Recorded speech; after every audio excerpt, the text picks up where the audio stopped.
Dans le Jura vaudois, à chaque printemps, c'est le même rituel.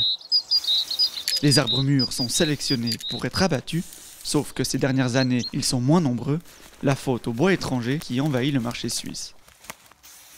On est sujet à des problèmes d'exportation de grumes avec des prix qui sont plus bas et on est soumis à des importations de l'étranger de produits finis qui sont un meilleur marché que le produit fini suisse. La situation est préoccupante, en particulier depuis le Francfort. Si les communes continuent à fournir du travail en suffisance aux bûcherons, ce n'est plus le cas des propriétaires privés. Le problème, c'est les forêts privées. Elles n'arrivent pas. S'il y a du déficit au bout de l'exploitation, c'est vite vu, on ne coupe pas sur les forêts privées. Là, on a un gros souci sur toute la filière. L'avenir n'est pas très bon pour nous, quoi. À l'extrémité de la chaîne, les scieries accusent le coup. En Suisse, leur nombre a été divisé par 10 en 50 ans. Dans le Nord vaudois, il ne reste plus que 2 entreprises encore en activité. Si on doit se comparer par rapport au monde agricole, qui eux reçoivent des paiements directs et qui sont aidés par la collectivité pour pouvoir continuer à exister, nous, ce n'est pas le cas.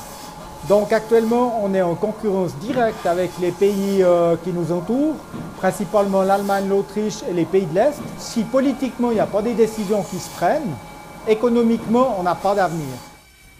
Dans cette scierie, cela fait 4 générations que l'on transforme du bois.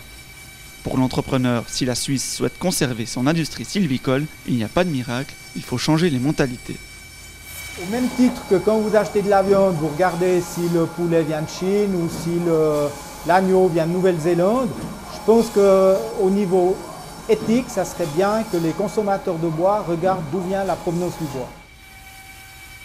Du côté de l'organisation responsable de la promotion du bois suisse, on a pris le problème à bras-le-corps. Des mesures ont récemment été prises afin de favoriser l'exploitation du bois indigène.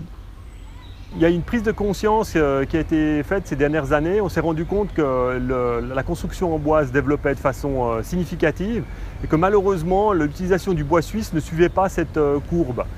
Et la filière du bois s'est prise en main dans ce domaine et elle a créé un certificat d'origine bois suisse, le COBS, qui garantit à celui qui construit qu'il va bien réaliser un ouvrage avec du bois entièrement suisse. Malgré cette mesure, le bois suisse reste largement sous-exploité. Un arbre sur 2 en âge d'être abattu reste sur pied. À terme, cette situation n'est pas sans conséquence, notamment pour la biodiversité.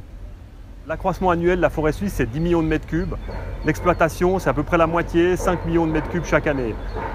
Le problème avec cette situation, c'est que le bois s'accumule dans les forêts, les arbres grandissent, s'élargissent, ils vieillissent en réalité, ils écrasent la concurrence autour d'eux, ce qui fait que la variabilité est plus faible, la biodiversité diminue au pied de ces arbres.